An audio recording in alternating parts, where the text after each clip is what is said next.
নমস্কাৰ, এই মুহূৰ্তত দিবলৈছো ৰাতিপুৱাৰ কেইবাটাও বিগ ব্ৰেকিং নিউজ। আজি হৈছে 29 আগষ্ট।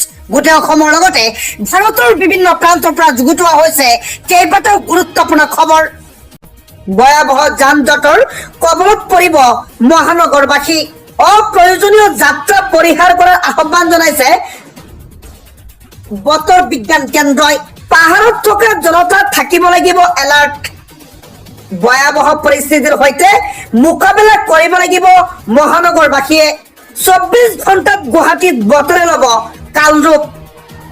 ভয়াৱহ পৰিস্থিতিৰ সৈতে মোকাবিলা কৰিব লাগিব মহানগৰবাসীয়ে। সৈয়দা হামিদৰ বিৰুদ্ধে ৰাজ্যত দাখিল এজাহাৰ। যিকোনো মুহূৰ্তত গ্ৰেপ্তাৰ হ'ব পাৰে সৈয়দা হামিদ। হয়, শেহতীয়াকৈ সৈয়দা হামিদৰ বিতৰ্ক চলিছে অসমত, আৰু এই সৈয়দা হামিদৰ বিৰুদ্ধে এজাহাৰ দাখিল কৰা হৈছে। যিকোনো মুহূৰ্তত সৈয়দা হামিদ গ্ৰেপ্তাৰ হোৱাৰ সম্ভাৱনা আছে। সবিশেষ জনক ভিডিঅ'টি অলপ স্কিপ নকৰিব। যিকোনো মুহূৰ্তত গ্ৰেপ্তাৰ হ'ব পাৰে সৈয়দা হামিদ। সৈয়দা হামিদৰ বিৰুদ্ধে ৰাজ্যত দাখিল হ'ল এজাহাৰ। মংগলদৈ থানাত সৈয়দা হামিদৰ বিৰুদ্ধে এজাহাৰ দাখিল। মংগলদৈ থানাত সৈয়দা হামিদৰ বিৰুদ্ধে এজাহাৰ দাখিল। মংগলদৈ মহাবিদ্যালয়ৰ অধ্যাপিকা ৰূপাৰাণী ভূঞাই দাখিল কৰিছে এজাহাৰ। অবৈধ বেদখলকাৰীক অসম চৰকাৰে কৰা উচ্ছেদক ইছলামিক গ্ৰহণ হোৱাৰ অভিযোগ আনিছে হামিদাৰ বিৰুদ্ধে। মংগলদৈ মহাবিদ্যালয়ৰ অধ্যাপিকা ৰূপালী ভূঞাই এই দাখিল কৰিছে এই এজাহাৰ। অবৈধ বেদখলকাৰীক অসম চৰকাৰে কৰা উচ্ছেদক ইছলামিক গ্ৰহণ হোৱাৰ অভিযোগ হামিদাৰ বিৰুদ্ধে।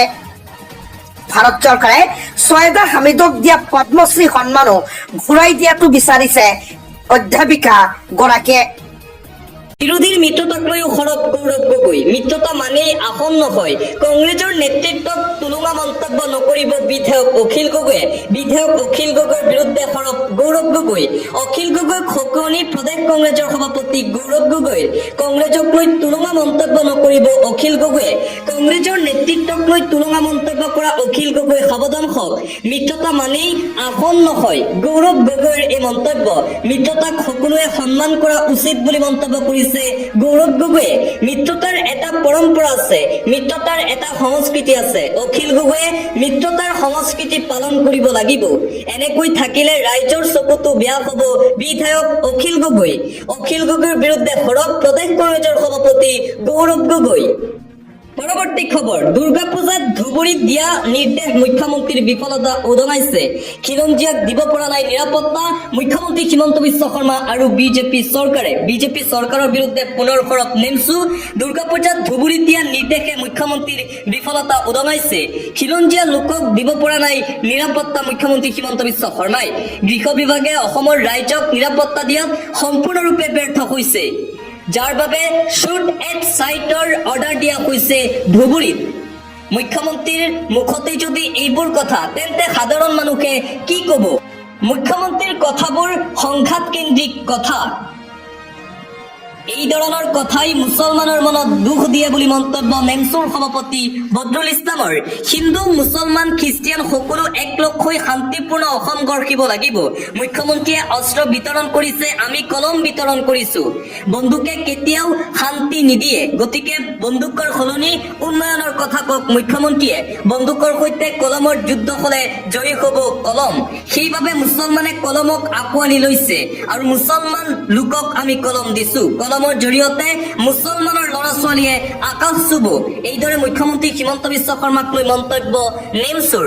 দিবলৈ চোৱা আন এটা ব্ৰেকিং নিউজ। অবৈধ বেদখলে স্তব্ধ কৰিছে কলং নদী, শীঘ্ৰেই লোৱা হ'ব ব্যৱস্থা। নগাঁও চহৰৰ মাজেৰে যোৱা কলং নদী এতিয়া স্তব্ধ। অবৈধ বেদখলে স্তব্ধ কৰিছে কলং নদী। সৰব হৈ পৰিছে নগাঁও জিলা আয়ুক্ত দেৱাশিষ শৰ্মা। শীঘ্ৰেই কলঙক কৰা হ'ব বেদখলমুক্ত। শীঘ্ৰেই চলোৱা হ'ব উচ্ছেদ। কলঙক বেদখলমুক্ত কৰিবলৈ জিলা আয়ুক্ত দেৱাশিষ শৰ্মাৰ পৰ্যবেক্ষণ। নেকেৰুৱালীৰ পৰা 10 কিলোমিটাৰ পূবে পশ্চিমে পৰিদৰ্শন কৰে আয়ুক্তগৰাকীয়ে। অবৈধ বাসগৃহ, ঘৰৰ লেতেৰা পানী কলঙলৈ বোৱাই ৰাখিছে, তেওঁলোকৰ বিৰুদ্ধে লোৱা হ'ব কঠোৰ ব্যৱস্থা।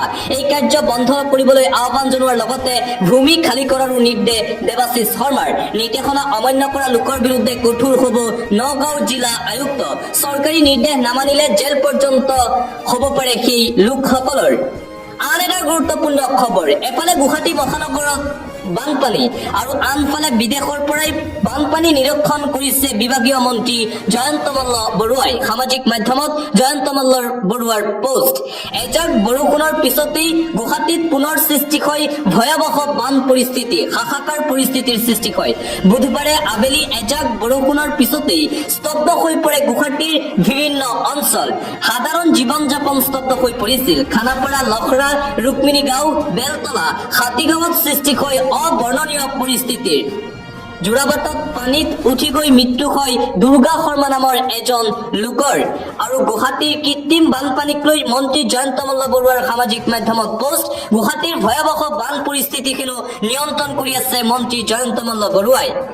দিবলৈ এটা ব্ৰেকিং নিউজ। মধ্য অসমত জাকে জাকে সোমাইছে মিয়া লোক। শিৰত সেন্দুৰ লৈ মিয়া মুখিলাই দিছে হিন্দুৰ পৰিচয়। ডিঙিত মংগলসূত্ৰ পিন্ধিছে হিন্দুৰ পৰিচয় দিবলৈ। কলিয়াবৰত নিশা উত্তপ্ত পৰিস্থিতিৰ সৃষ্টি হৈছে। হিন্দুৰ পৰিচয় দিয়া মহিলাই নিজেই নাজানে নাম আৰু উপাধি। বীৰ লাচিত সেনা আৰু আন দল সংগঠনৰ অভিযানত ধৰা পৰিছে এনে ঘটনা। আৰু এইবাৰ মধ্য অসমত মিয়া লোকে হিন্দুৰ পৰিচয় দি প্ৰৱেশ কৰিছে।